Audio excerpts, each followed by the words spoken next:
kick off with a new ad that focuses on what every new parent loves the most, screen time. Okay. You're okay, Gruen.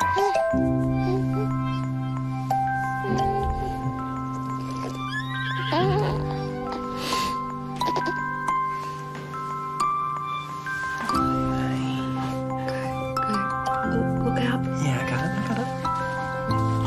Yes. Nintendo Switch. Play. Connect. Well, interesting. Usually video games prevent pregnancy. In a longer version of that ad, we get to see their growing child neglected through time. Before she also succumbs to her parents' addiction. Christina, will parents switch at birth?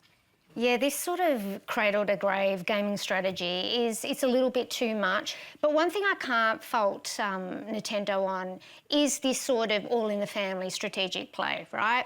And I think whether you tolerate this or not is whether you have a Nintendo in the family. It's always been known as the sort of family console. It's the Pixar of gaming versus, say, Xbox, which has, been referred to as the sort of shooter box. Yeah.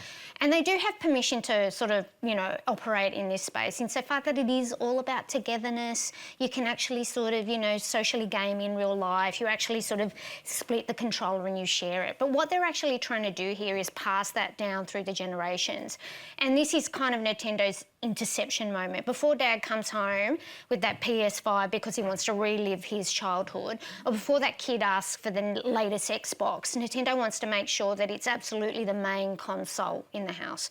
Along with the Google Home and the Apple devices, he wants to get there before anyone else. And that's something that Xbox or PlayStation, it's a space they couldn't own. They could never go this young. They could never go this wholesome. They could never go this innocent.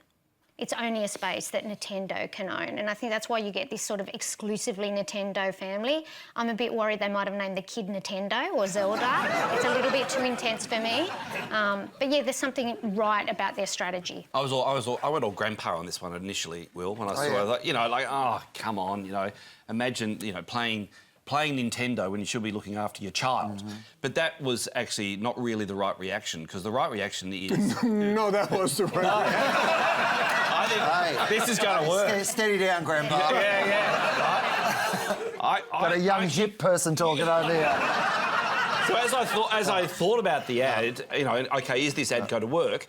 It is going to work. Yes. There's a beautiful thing about it in that the father actually is getting a role, right? And the father's getting a really nice role, with the mother actually reinforcing, good on you, Dad.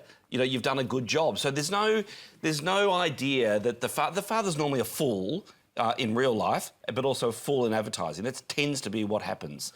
And yet that isn't what's going on in this ad. Wow. So I really like it for that. It's a perfect male story, isn't it? Yeah. Being acknowledged for doing the bare minimum. Yes, I know, right? Yeah. And then I get even almost get teary when I look at the longer version. Yeah. When I look at the longer version.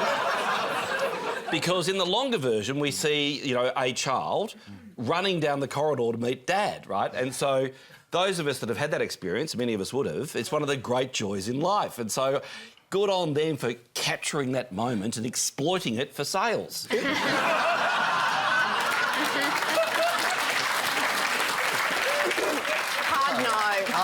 Hard no. For me, it was switch. I was snooze. I completely understand the strategy of owning family, but for a gaming brand to have such a, dull and devoid of entertainment spot felt wild for me. My favourite section of that ad was the opening 2 seconds. You know the little Sonic device, the click? Yeah. I was like, oh, I rate that, and then everything was downhill from there. But isn't it awesome that they're giving Dad and Mum, they're giving them permission in downtime. To game. Yeah, no, because they're trying to sell the thing, right? So as a so yes, thank you for that level of insight. I mean, that's the problem with it, isn't it? It's funny what we've now normalised. So the big issue we're having is kids addicted to screens and a rise in loneliness because we're all on devices, and yet this game is normalising, saying it's okay. And while it is dull creatively, for sure, it is somewhat sophisticated strategically because they're playing on parental guilt and they reverse the roles. So instead of being the mother, now it's the father playing it. And they're saying you got downtime. And the games chosen were games that are specifically known for being short burst games. So they could kind of play them and then back to their child. But the thing that rubbed me the most about the ad wasn't parental neglect or specifically fatherhood neglect. It was the sound. So they left the sound on the game because that's how they sell the game. So you could hear the horse going. But when his wife made a little noise, he was like, shh, the kid's going to wake up. Yeah. You know what, though? It is actually genuinely solving a problem because, as you said, you're right, loneliness is a big societal issue.